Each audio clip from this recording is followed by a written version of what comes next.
Hello everyone, আসসালামু আলাইকুম এবং সবাইকে গুড মর্নিং। আজকে সকালবেলায় দেখুন একদম ভোরের কি অবস্থা, চারিদিকে কুয়াশা ঘেরা সকাল।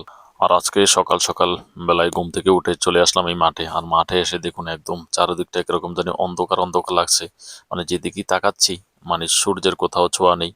আর সূর্য যদি এখন বেলা প্রায় অনেকটাই বেজে গেছে, কারণ অন্যান্য দিন এরকম সময় সূর্য উঠে যায়, কিন্তু আজকে দেখুন প্রচুর কুয়াশা হওয়াতে মানে সূর্যর দেখাই মিলতেছে না। জানি না আজকের দিনে সূর্য উঠবে কিনা।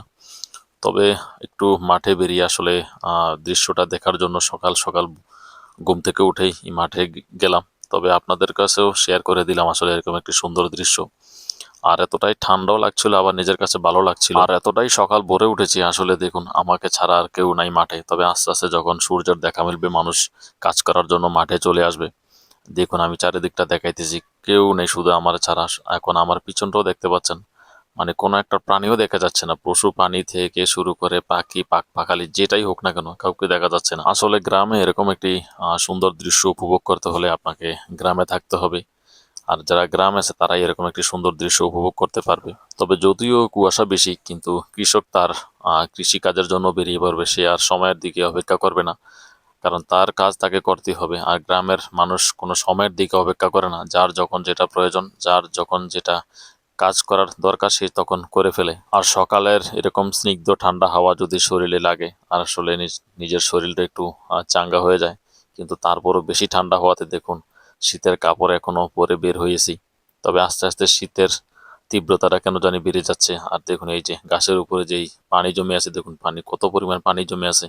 আসলে যত বেশি কুয়াশা হবে তত বেশি পানি জমবে এই গাছের উপরে। তবে সুন্দর একটি কথা আপনাদের কাছে শেয়ার না করে পারলাম না। যখন আমি ভিডিও করতেছিলাম তখন পাশের বাড়ি থেকে ঝগড়ার শব্দ আসতেছিল। ওনাদের ঝগড়ার কথাগুলো শুনে আমি ভাবতেছিলাম যে ওনারা ঘুম থেকে কতক্ষণ উঠছে। আমি ভাবছিলাম যে আমি একটু মনে হয় এত ভোরে উঠেছি, কিন্তু তাদের ঝগড়ার মানে কথা। আর তবে সবকিছু গ্রামের ভালো লাগলেও কিন্তু আমার এই গ্রামের ঝগড়াটা পছন্দ না। মানুষ কেন জানি শুধু শুধু ঝগড়া লাগে। আবার শুধু ঝগড়া লাগে বিষয় এরকম না, অনেক মানুষ আসে যে ঝগড়া করার জন্য উপরে এসে এভাবেই পড়ে। আসলে তখন মানুষ ঝগড়া করে। কিছু মানুষ আছে যে কিছু করতে চায় না, কারোর সাথে লাগতে চায় না, কিন্তু একটা সময় দেখা গেছে কিছু আহ, অন্য টাইপের মানুষ আছে। আসলে আমি ল্যাঙ্গুয়েজটা খারাপ করতে চাই নাই, তারা আসলে ওই ঝগড়া করার জন্য ঝাঁপিয়ে পড়ে। তবে সব মানুষের ঝগড়া করে বিষয়টা এরকম না, অনেক ভালো মানুষও আছে। আর খারাপ ভালো মিলিয়েই পৃথিবী। আর এইদিকে দেখুন খেলার মাঠের দুলভাগুলো উঠিয়ে দেখুন একজনের শুকানোর জন্য এখানে দিছি। আসলে পোলাপান খেলাধুলা করছিল, কিন্তু সেগুলাকে উঠাই নিয়ে আবার রোদ দিছে অন্যজন। আর এই হচ্ছে বাচ্চাদের খেলার মাঠ। যদিও এটা কিছুদিন আগে ভুট্টা ক্ষেত ছিল, কিন্তু সেটাকে এখন পোলাপান দেখুন মিনি ফুটবল